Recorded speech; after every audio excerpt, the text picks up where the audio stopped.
Hello students of class 7th. Now let's move on to second chapter, second part, of our chapter institutional representation of democracy.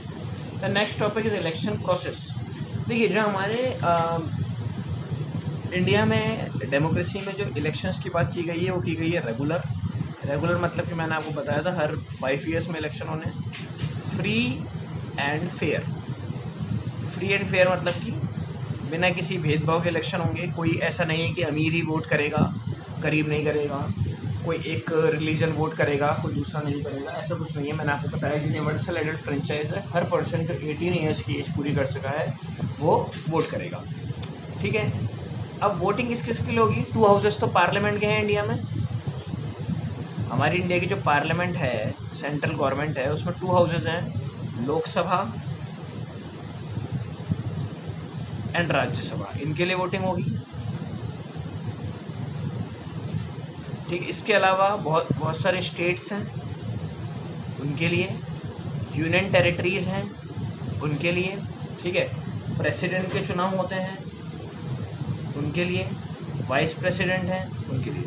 मतलब कि जो elections हैं बहुत तरह के type के इंडिया में होते हैं। ठीक है, आगे टाइप्स ऑफ इलेक्शंस भी टॉपिक है, उसमें भी ये आएगा।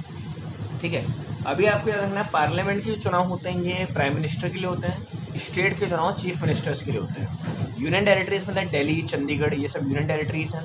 ठीक है, इसमें भी चीफ मिनिस्टर चुने जाते हैं, और प्रेसिडेंट राष्ट्रपति, वाइस प्रेसिडेंट उपराष्ट्रपति, इनके लिए चुनाव होते हैं।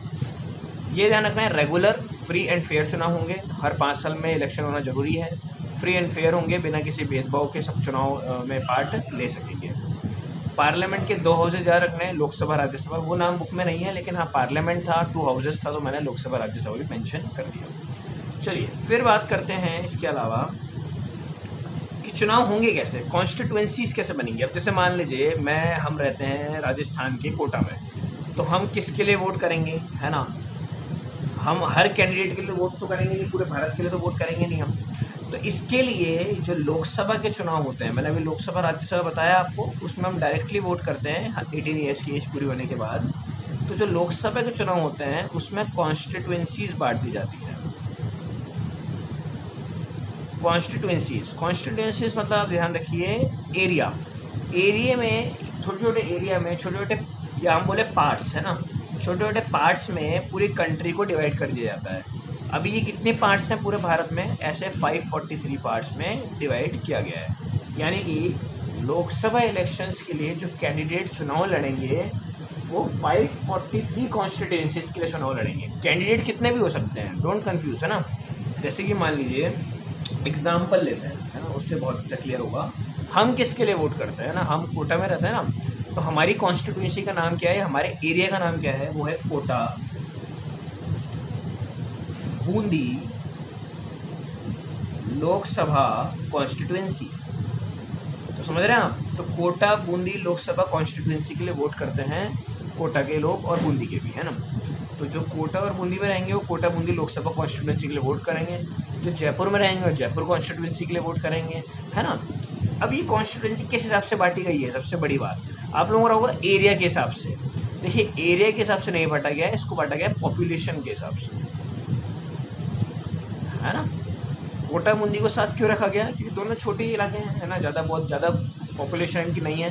ठीक है, अब बढ़ रही है धीरे धीरे करके, लेकिन ये तो पहले की बनाई हुई कॉन्स्टिट्यूंसी है, इनको बार बार तो चेंज कर नहीं सकते। लेकिन दोनों उस जयपुर के कंपैरिजन में तो छोटे शहर हैं, तो दोनों को साथ रख दिया गया। तो कोटा बूंदी एक ही कॉन्स्टिट्यूंसी है जिसके लिए हम वोट करते हैं। एक और चीज़ मैं आपको बता दूँ, वैसे याद नहीं रखना, ओम बिरला, है ना, यहाँ से आपके लोकसभा मेंबर है जिनको आपने वोट करके लोकसभा में भेजा है। ठीक है, पार्लियामेंट में भेजा है। तो कॉन्स्टिट्यूंसी आपको ध्यान रखना है। कॉन्स्टिट्यूंसी क्या है कि इंडिया के हम जो वोटिंग की बारी आती है, तो इंडिया को 543 स्मॉल कॉन्स्टिट्यूंसीज में बांटा गया है, डिविजन में बांटा गया है, पार्ट कर दिए गए। ठीक है, हर पर्सन अलग अलग कॉन्स्टिट्यूंसी में वोट करता है।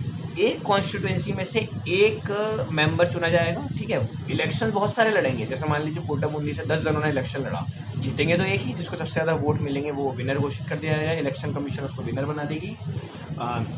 और वो 5 साल के लिए, 5 ईयर्स के लिए चुने जाएंगे, है ना। अभी ये बात पहले भी आई। ठीक है, और 5 साल बाद फिर चुनाव होंगे। इसमें एक और यहाँ पे बात है, इसको मैं रब कर रहा हूँ बेटा, कुछ अगर आपको लगता है लिखने लायक तो आप लिखें। वैसे कॉन्स्टिट्यूंसी नाम का जो टॉपिक है पेज नंबर 201 पे, इसको रीड करेंगे तो हर चीज़ क्लियर हो जाएगी, यही चीज़ें उसमें भी लिखी हुई हैं। चलिए एक और चीज़ है कि हमारे देश में जो कॉन्स्टिट्यूंसीज़ है ना,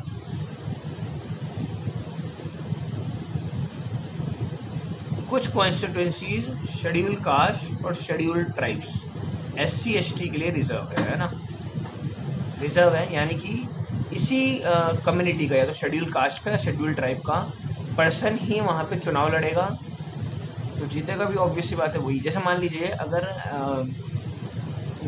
कोई कॉन्स्टिट्यूंसी, जैसे कोटाबंदी तो नहीं है, कोटाबंदी जनरल कॉन्स्टिट्यूंसी, उसके लिए कोई भी चुनाव लड़ सकता है। जैसे मान लीजिए कोई कॉन्स्टिट्यूंसी है जो सिर्फ शेड्यूल कास्ट है ना, होते हैं schedule caste, schedule tribe, other backward classes, OBC और जनरल, ऐसे बांटा हुआ है हमारे देश में पॉपुलेशन को। तो शेड्यूल कास्ट कम्युनिटी के मेंबर हैं वही उसमें चुनाव लड़ेंगे। मान लीजिए 5 मेंबर जब चुनाव लड़ते हैं एक कॉन्स्टिट्यूंसी से, तो 5 शेड्यूल कास्ट के होने चाहिए। तो इससे होगा क्या, जब वोट्स के नतीजे आएंगे, वोटिंग के नतीजे आएंगे, तो जीतेगा तो उनमें से कोई एक ही, तो वो भी किसका होगा, शेड्यूल कास्ट का ही होगा। तो ऐसे लगभग 543 में से अराउंड 100 कॉन्स्टिट्यूंसीज ऐसी हैं जो SC और ST के लिए रिजर्व है ना। ऐसा आपको याद नहीं रखना है नंबर्स में कितनी है, लेकिन हाँ मैंने आपको मोटा मोटा बता दिया कि 100 कॉन्स्टिट्यूंसीज SC और ST के लिए रिजर्व कर दी गई है। देखिए लिख रहा है इसमें, there are some reserved constituencies from which only those candidates belongs to schedule caste और schedule tribes can contest elections. उसी कम्युनिटी के मेंबर चुनाव लड़ेंगे उससे। ठीक है, पार्ट नंबर 3 में अपन टाइप्स ऑफ इलेक्शंस की बात करेंगे। So thank you.